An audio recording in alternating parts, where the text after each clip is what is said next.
Assalamualaikum warahmatullahi wabarakatuh.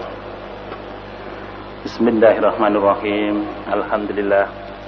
Nahmaduhu wa nasta'inuhu wa nastaghfiruh. Wa na'udzu bihi min syururi anfusina wa sayyiati a'malina. May yahdihillahu fala mudilla lahu wa may yudlil fala hadiyalah. Asyhadu an la ilaha illallah wahdahu la syarika lah wa asyhadu anna Muhammadan 'abduhu wa rasuluhu la nabiyya ba'dahu. Allahumma salli wa sallim ala Muhammad wa ala alihi wa ashabihi wa mawala. Amma ba'du, ma'asyiral muslimin rahimakumullah. Alhamdulillah, saat ini kita berada di masjid ini untuk mengingat Allah. Kita rukuk dan sujud di hadapan Allah. Kita berusaha untuk membangun hubungan dengan Allah Subhanahu wa taala, untuk mendekatkan diri kepada Allah Subhanahu wa taala. Bapak dan sekalian, semoga mujahadah seperti ini mengantarkan kepada kita semua semakin mantap keimanan kita, semakin mantap hidup dan kehidupan ini dalam rangka penghambaan diri kita kepada Allah Subhanahu wa taala, sehingga Allah Subhanahu wa taala ridho terhadap keberadaan kita, ridho terhadap perbuatan kita, ridha terhadap aktivitas kita.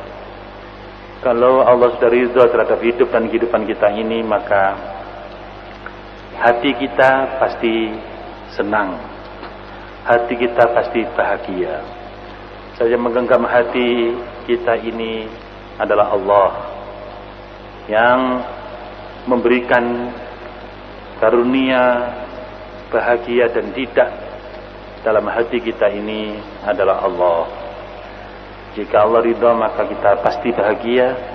Sebaliknya, kalau Allah tidak ridha, maka pasti kita tidak bahagia.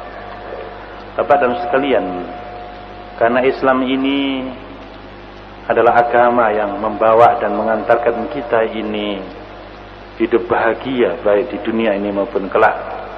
Pada saat kita kembali menghadap Allah, maka Islam inilah jalan satu-satunya, jalan keselamatan satu-satunya, jalan satu-satunya untuk meraih kebahagiaan ini. Karena itu, bila kita menyadari akan hal ini, maka kita akan merasakan betapa tingginya nikmat karunia yang berupa Islam itu.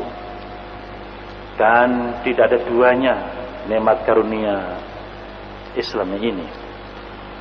Bila kita sudah menyadari akan hal ini, maka kita akan berusaha untuk memahami Islam, menjalankan Islam, mendakwahkan Islam ini supaya dinikmati orang sebanyak-banyaknya. Bahkan bangsa ini, dunia, manusia di seluruh dunia ini, kalau bisa mengerti, mengenal Islam, menjalankan Islam, dan mendakwahkan Islam ini, memperjuangkan Islam ini, menegakkan Islam ini. Sebab hanya dengan ini, hidup ini menjadi selamat, hidup ini menjadi bahagia, hidup ini menjadi baik. Karena itu jangan sampai Islam ini hanya berada di masjid ini, tapi di tempat kita kerja, di istana, di gedung DPR, MPR, di dunia bisnis, di pasar, Islam tidak berbicara di sana. Islam tidak menjadi kenyataan hidup di sana. Justru kalau Islam tidak ada dalam hidup dan kehidupan ini, maka yang ada adalah setan, iblis, kejahatan, kemaksiatan, kemungkaran, dan kehidupan yang menyesakkan. Karena itu Bapak dan sekalian, sebagai orang yang beriman, yang sadar akan amanah ini, dan sudah merasakan dan menikmati betapa besar nikmat Islam ini, maka rasa-rasanya kufur nikmat kalau kita tidak menyebarkan Islam ini. Maka kita dituntut untuk tahaddutsun nikmah. Kita dituntut untuk menyampaikan, menyebarkan Islam ini sebagai kenikmatan yang tidak ada duanya. Bapak dan sekalian yang saya hormati, karena pokok Islam ini adalah hubungannya kita dengan Allah, dengan Muhammad Rasulullah, dan dengan Islam, maka kita harus mengerti, menyadari akan keberadaan kita di mata Allah, di hadapan Allah. Kalau kita ini sudah mengenal Allah secara baik dan kita sudah mengenal siapa diri kita sebagai makhluknya, maka mestinya kita bisa bersikap secara benar dalam hidup ini di hadapan Allah Subhanahu wa taala. Sebanyak manusia ini yang tidak menyadari akan keberadaannya di hadapan Allah Subhanahu wa taala. Padahal hidup dan kehidupan ini hakikatnya adalah berkaitan atau berurusan dengan Allah Subhanahu wa taala. Bapak dan sekalian, dari hidup kita ini hakikatnya adalah berhadapan dengan Allah, berurusan dengan Allah. Ya. Aktivitas hidup dan kehidupan kita ini baik secara pribadi, secara keluarga, secara kemasyarakatan juga hakikatnya hanya terkait dengan Allah. Hanya terkait dengan Allah. Kita ini sejak mukallaf, sejak akil balik yang disebut dengan mukallaf, maka saat itu kita ini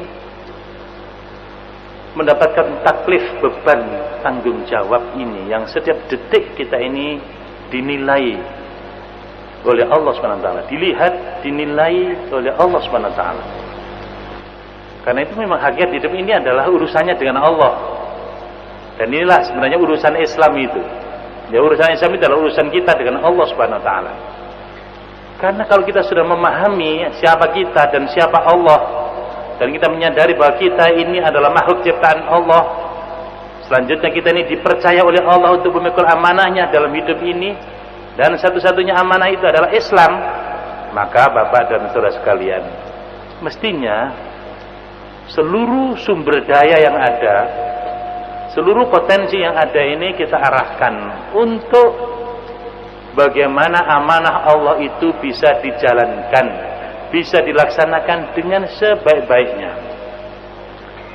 Dan berarti bagaimana Islam ini bisa dilaksanakan dengan setepat-tepatnya, dengan tepat, dengan sebaik-baiknya. Jadi ini urusan yang pokok. Karena itu maka umur kita, ilmu kita, harta kita, posisi kita, kedudukan kita, senjata kita, kalau kita punya senjata ya, kekuasaan kita, semuanya itu bagaimana efisien dan efektif untuk menjalankan amanah Allah ini, yaitu membawa Islam ini. Karena inilah urusan yang pokok, yaitu urusan yang terkait dengan Allah Subhanahu wa taala. Dan memang hidup ini adalah urusannya dengan Allah.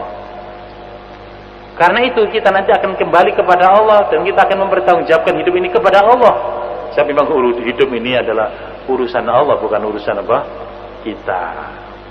Nah, Bapak-bapak dan sekalian, maka memahami kedudukan kita dengan Allah secara benar, maka kita akan punya pandangan hidup yang benar, yaitu pandangan hidup tauhid.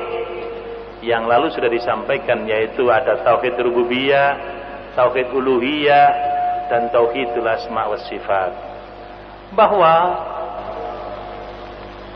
bila kita ini mampu secara benar menempatkan diri kita ini secara tepat di hadapan Allah Subhanahu wa taala, maka kita pasti bertauhid.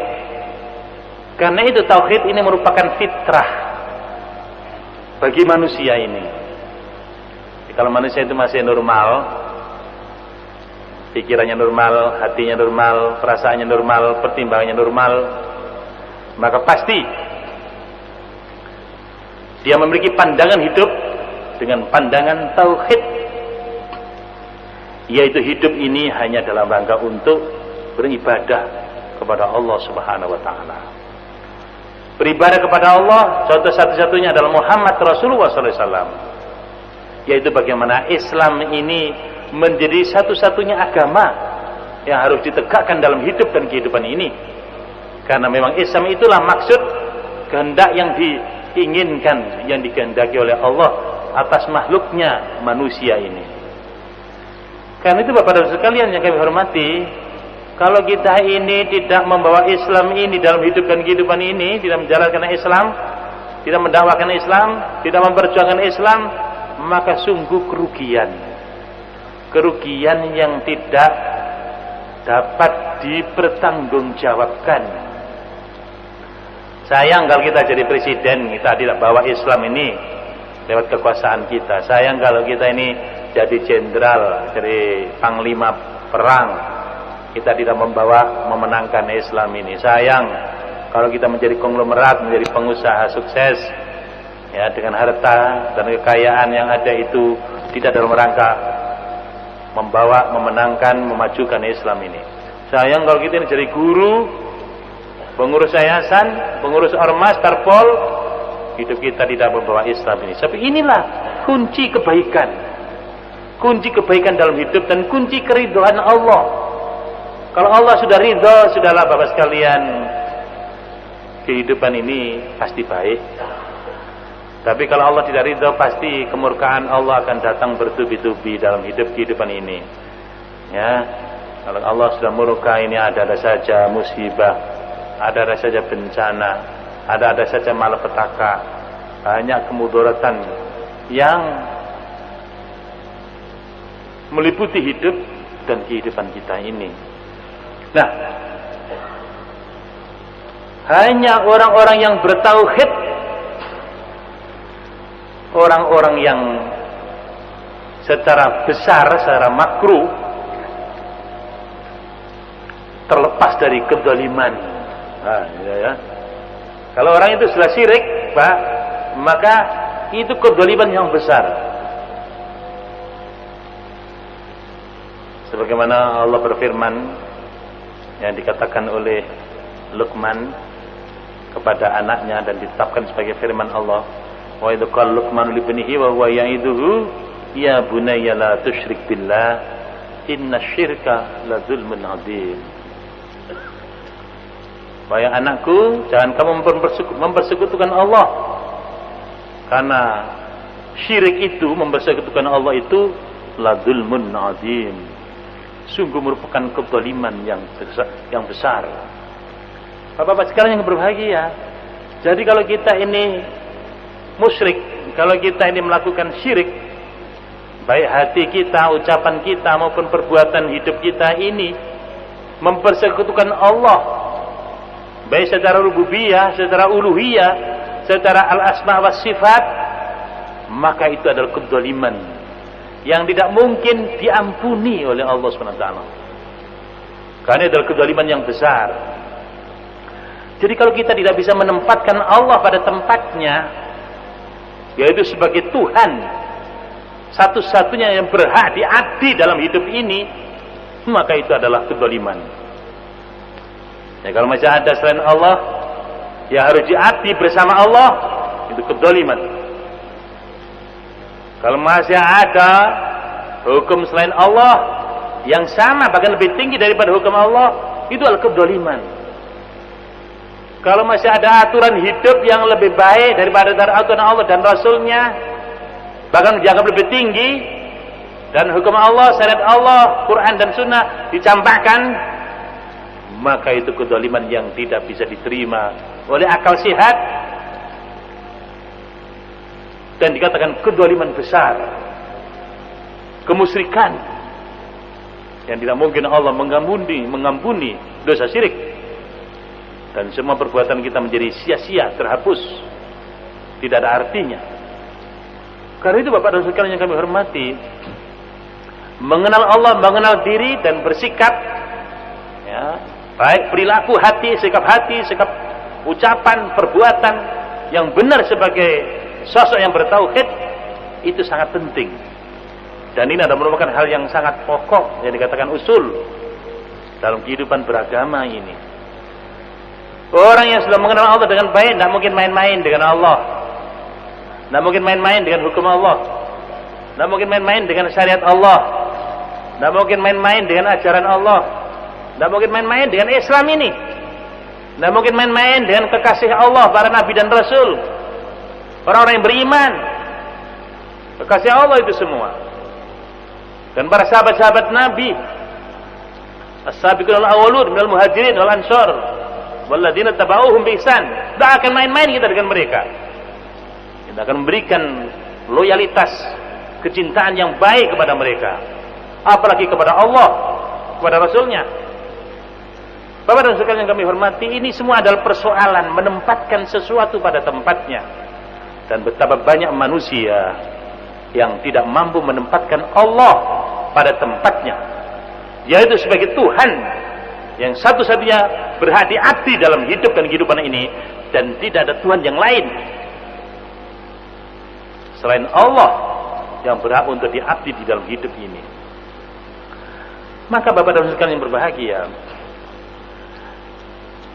ini merupakan kunci, dan ini dikatakan akidah, ikatan.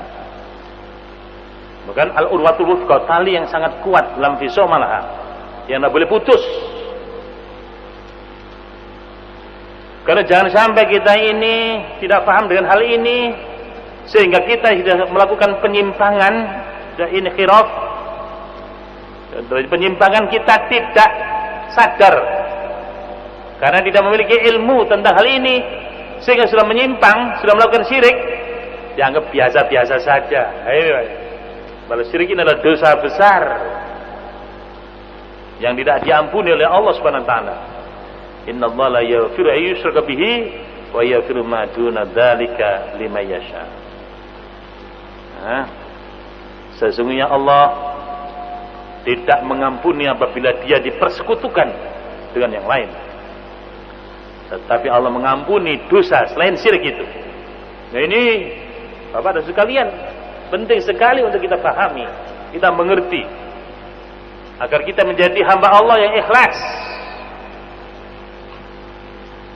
dalam menjalani hidup dan kehidupan ini. Kemarin kita sudah sampaikan al-ikhlas lawannya syirik. Lawan ikhlas adalah syirik, dan syirik itu membatalkan syahadat tauhid kita. Nah, ini kita lanjutkan pembicaraannya di satu persatu, hal-hal yang membatalkan iman kita, yang membatalkan syahadat kita ini, agar kita ini bisa menjaga keimanan kita, keyakinan kita, menjaga pemahaman kita, pemikiran kita, menjaga pandangan kita, menjaga perilaku kita, menjaga ucapan kita, menjaga aktivitas kita ini lurus, menjadi hamba Allah yang benar, yang terlepas dari penyakit syirik ini, penyakit yang membahayakan, yang bisa menghapus seluruh amal kebaikan kita. Bapak dan sekalian yang kami hormati, setan baik dalam bentuk jin maupun manusia berusaha sekuat tenaga agar kita manusia-manusia ini melakukan penyimpangan dari agama fitrah ini, dari agama tauhid ini. Nabi dan Rasul itu diutus sejak Nabi Adam terus sampai Muhammad Rasulullah SAW adalah dalam rangka meluruskan kembali fitrah manusia, meluruskan kembali tauhid manusia ini, yang seringkali karena bergesekan dengan situasi dan kondisi dan pengaruh-pengaruh konspirasi iblis dan anak cucunya setan dalam bentuk manusia maupun jin, maka terjadi penyimpangan. Dan inilah wahyu yang dibawa oleh Nabi dan Rasul itu adalah meluruskan kembali manusia ini agar tidak melakukan kedoliman besar yang namanya syirik itu. Bapak dan saudara yang kami hormati, ini penting agar hidup kita ini berada di dalam kebermaknaan hidup itu. Apabila kita bisa menjaga tauhid ini, fitrah penciptaan kita ini, yaitu bertauhid, yaitu hidup hanya beribadah kepada Allah Subhanahu wa taala, hidup dalam rangka melaksanakan amanah Allah. Islam ini bukan yang lain, kekuasaan kita cari, harta kita cari, kekuatan kita bangun, sumber daya kita kumpulkan, semua dalam rangka beribadah kepada Allah, semua dalam rangka membawa Islam ini supaya kehidupan ini penuh dengan rahmat dari Allah Subhanahu wa taala, supaya kehidupan ini mendapatkan kecintaan dari Allah Subhanahu wa taala. agar hidup dan kehidupan ini terlepas dari bahaya, dari kemurkaan Allah Subhanahu wa taala. Bapak-bapak yang kami hormati, manusia ini lahir dalam keadaan fitrah. Maka faktor kedua orang tuanya lah faktor biologis, faktor psikologis, faktor sosiologis, faktor environmental, faktor lingkungan yang membuat anak-anak kita ini menyimpang dari ajaran tauhid ini, dari kefitrahannya, menjadi Yahudi, menjadi Nasrani, menjadi Majusi. Ya, itu adalah inhiraf, penyimpangan semuanya ini. Rasulullah mengatakan kullu mauludin yuladu 'alal fitrah fa abawahu yuhawidanihi aw yunassiranihi aw yumajjisanihi. Hadis riwayat Bukhari Muslim dari Abi Hurairah. Bapak dan sekalian yang kami hormati, jadi hakikatnya manusia ini bila masih dalam posisi orisinal, ya, belum kena pengaruh apa-apa, maka fitrahnya itu adalah tauhid. Fitrahnya itu adalah beribadah kepada Allah. Hidup ini fitrahnya itu adalah Islam. Fitrahnya itu selaras dengan Quran dan Sunnah. Nah, persoalan ini, setan ini membuat kita tergelincir, menyimpang. Hidup ini menjadi bias, menjadi tidak jelas tujuannya, menjadi tidak jelas rangka hidupnya. Untuk apa dia berkeluarga menjadi tidak jelas. Untuk apa dia bangun yayasan menjadi tidak jelas. Untuk apa dia membuat ormas menjadi tidak jelas. Untuk apa dia membuat parpol menjadi tidak jelas. Untuk apa dia bangun negara menjadi tidak jelas. Untuk apa dunia ini dibangun, mau kemana, menjadi tidak jelas. Karena kelicikan iblis beserta anak cucunya setan, yang memang oleh Allah Subhanahu wa taala sengaja diturunkan ke bumi ini untuk menguji kita. Qulna bitu minha jami'a fa imma ya'tiyannakum minni hudan faman tabi'a hudaya fala khaufun 'alaihim wa la hum yahzanun. Allah berfirman, ya, memerintahkan semuanya, iblis beserta Adam dan Hawa turun ke bumi ini. Turun ke bumi ini, dan bumi ini adalah tempat bertanding antara iblis dan anak manusia ini. Bapak-bapak sekalian, karena itu di dunia ini adalah sulit untuk bisa selamat kecuali orang yang berpegang teguh kepada petunjuk Allah. Faman tabi'a hudaya fala khaufun 'alaihim wa la hum yahzanun. Maka barang siapa yang mengikuti petunjukku, maka dijamin fala khaufun 'alaihim, tidak akan takut, tidak akan cemas, tidak akan bimbang, tidak akan ragu. Walau yahzanun, dan mereka tidak akan bersedih hati. Bapak dan sekalian, jadi kita ini kalau tidak memiliki pegangan yang kuat dalam menapaki perjalanan hidup dan kehidupan ini, kita akan limbung. Akan mudah kita ini digoyang oleh iblis dan anak cucunya setan. Kalau kita ini tidak dekat dengan Allah, tidak dekat dengan Rasulnya, orang-orang yang beriman, tidak dekat dengan kehidupan yang baik, dengan Islam ini, maka bapak sekalian, di sana tempatnya setan, ya, tertawa, senang, bergembira, karena ada makanan empuk yang akan dijadikan mangsanya.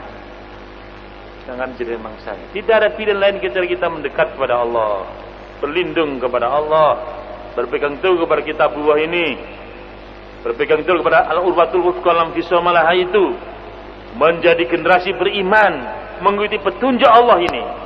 Itu satu-satunya jalan, satu-satunya jalan. Tidak ada jalan yang lain. Wa an hadza sirati mustaqiman fattabi'uhu wa la tattabi'us subula fatafarraqu bikum an sabilihi. Ini loh jalanku yang lurus. Ya. Ini loh jalanku yang lurus, maka ikuti jalanku yang lurus itu. Jangan ikuti jalan-jalan yang lain yang membuat kita ini bercerai-berai, ya, terlepas dari jalan yang lurus tersebut. Karena itu Bapak dan sekalian yang kami hormati, dunia yang hanya sementara ini adalah tempat ujian bagi kita semua. Kalau kita lulus ujian dan kita kembali kepada Allah, lulus, membawa tauhid ini, membawa kalimat la ilaha illallah, beruntunglah kita, surga di tangan. Jadi kalau kita mampu membawa tauhid la ilaha illallah ini menghadap Allah Subhanahu wa taala, sukses. Membawa tauhid ini dengan kekuasaan kita, dengan keluarga kita, dengan yayasan kita, dengan ormas kita, dengan negara kita, dengan dunia ini. Istiqomah kita lurus di jalan Allah. Maka itulah orang-orang yang mendapatkan nikmat karunia dari Allah Subhanahu wa taala. Ya, sebagaimana para nabi, siddiqin, syuhada dan sholihin. Nah, karena itu maka mari kita berusaha untuk memahami keberadaan kita sebagai hamba Allah, memahami tugas kita membawa Islam ini, dan mari kita konsisten istiqomah. Mari kita konsisten istiqomah di jalan Allah ini. Jangan sampai kita tercerai-beraikan, jangan sampai kita dibawa menyimpang jauh dari jalan yang lurus ini. Jangan sampai kita ini terpengaruh oleh iblis dan setan, baik setan jin maupun setan manusia, yang membuat kita ini jauh dari Allah, jauh dari agama Allah ini, jauh dari petunjuk Rasulnya. Jangan sampai, sebab itu akan mencelakakan kita, akan membuat kita menjadi mangsa setan, sebagai mangsa yang empuk untuk jadikan budak setan. Bapak dan sekalian yang kami hormati, karena syirik ini adalah penyakit berat, penyakit hati berat, penyakit iman yang berat. Sebab syirik ini menjadikan sekutu bagi Allah, baik dari rububiyahnya maupun uluhiyahnya. Maka jangan sampai kita ini secara rububiyah masih ada Tuhan yang lain yang sepadan, bahkan mungkin lebih tinggi dari Allah Subhanahu wa taala. Allah lah satu-satunya pencipta, pengatur, pengurus alam semesta ini. Allah lah satu-satunya yang memberikan rezeki kepada seluruh ciptaannya ini, termasuk pada kita manusia ini. Allah lah satu-satunya yang menetapkan hukum yang pasti berlaku pada seluruh ciptaannya, termasuk pada manusia ini. Dan Allah lah yang dengan kasih sayangnya menurunkan agama ini sebagai hukumnya yang selaras, yang sesuai dengan maksud penciptaan. Dan bagi orang yang menyadari, maka akan mengangkat tinggi-tinggi hukum Allah ini, akan mengangkat tinggi-tinggi syariat Allah ini sebagai satu-satunya yang harus ditegakkan dalam kehidupan ini. Karena ini benar secara ilmiah, karena inilah merupakan sebuah keadilan, inilah merupakan jalan yang lurus. Dan jika tidak, maka terjadi penyimpangan, terjadi kedoliman. Makanya syirik itu disebut kedoliman yang besar. Bapak dan sekalian, maka kalau kita ini menyebut Allah, maka tidak ada duanya, tidak ada yang sepadan, dan tidak ada yang menandingi dalam segala-galanya. Bahkan alam semesta dan kehidupan ini adalah karya Allah tunggal. Bapak sekalian, bumi dan langit seisinya ini, termasuk manusia yang ada di alam semesta ini, dan seluruh segala-galanya ini adalah karya Allah. Bukan karya siapa-siapa, bukan karya Amerika, Barat, Timur, non-blok, karya presiden. Tidak. Hidup dan kehidupan ini, alam semesta ini adalah karya Allah, perbuatan Allah. Maka tidak mungkinlah kita ini membuat sepadan bagi Allah, membuat tandingan bagi Allah, membuat sekutu bagi Allah dalam segala-galanya, dalam segala-galanya. Apakah dalam zatnya, dalam perbuatannya, dalam sifatnya, dalam namanya, dalam hukumnya, dalam peraturannya, dalam ketentuannya, dalam ketetapannya, dalam syariatnya. Tidak ada. Tidak ada yang bisa menyamainya, dan tidak mungkinlah menyamainya. Tidak mungkin kita memberikan kesepadanan terhadap Allah Subhanahu wa taala. Tidak mungkin. Nah, apabila ada manusia yang menolak hukum Allah, menolak syariat Allah, menolak Islam, sungguh itu perlu dikasihani. Loh, Pak? Dikasihani. Kasihan, mereka ini tidak ngerti. Jadi kalau kita ini sungguh-sungguh menegakkan Islam ini karena memang inilah kebenaran yang hakiki.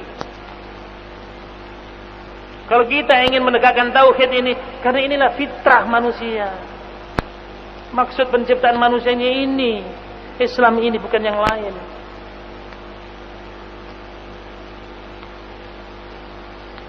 Karena itu Bapak dan sekalian, orang yang beriman, yang sudah memahami hakikat hidup ini, maka Bapak dan sekalian tidak mungkin mundur.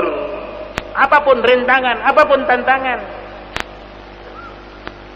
Karena mungkin kita membawa Islam yang baik ini dengan cara-cara yang tidak baik. Sesuatu yang benar ini, yang baik ini, pasti dibawa dengan cara yang benar, yang baik. Sebagaimana dicontohkan oleh Muhammad Rasulullah sallallahu alaihi wasallam. Karena itu syahadat la ilaha illallah itu harus diteruskan dengan syahadat asyhadu anna Muhammadar Rasulullah. Satu-satunya cara dalam beribadah kepada Allah Subhanahu wa taala itu adalah itu loh, Muhammad itu yang harus kita contoh. Maka Muhammad dengan akhlak yang agung dan mulia membawa Islam ini walaupun menghadapi tantangan dan rintangan dari manusia-manusia yang bodoh, yang tidak ngerti, dari manusia-manusia yang dolim, tapi akhirnya Allah memenangkan kebenaran itu karena memang benar dan dibawa dengan cara yang benar. Nah, Bapak dan sekalian yang kami hormati, ini disampaikan kepada kita semua karena memang hidup ini tujuan dan maksudnya, ya, yaitu untuk beribadah kepada Allah Subhanahu wa taala ini, bukan yang lain. Saudara sekalian, tadi sudah disampaikan bahwa jika kita syirik, maka itu adalah kedoliman yang besar, karena kita tidak mampu menempatkan Allah pada tempatnya, yaitu Dia adalah Tuhan satu-satunya yang berhak diabdi oleh seluruh umat manusia di muka bumi ini, dan tidak ada yang lain yang layak dan pantas untuk disembah. Kalau ada yang lain yang disembah oleh manusia, maka itu adalah batil. Karena itu kita harus mengingkari, mengkufuri sembahan pengabdian selain Allah dalam hidup dan kehidupan ini. Saudara sekalian, ini yang pertama.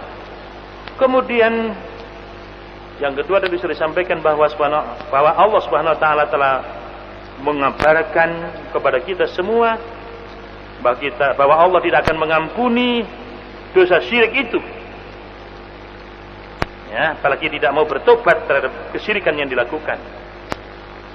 Dan yang ketiga, Allah Subhanahu wa taala juga menginformasikan bahwa Allah Subhanahu wa taala mengharamkan surga terhadap orang yang mempersekutukan Allah Subhanahu wa taala, dan mereka kekal di dalam neraka jahanam.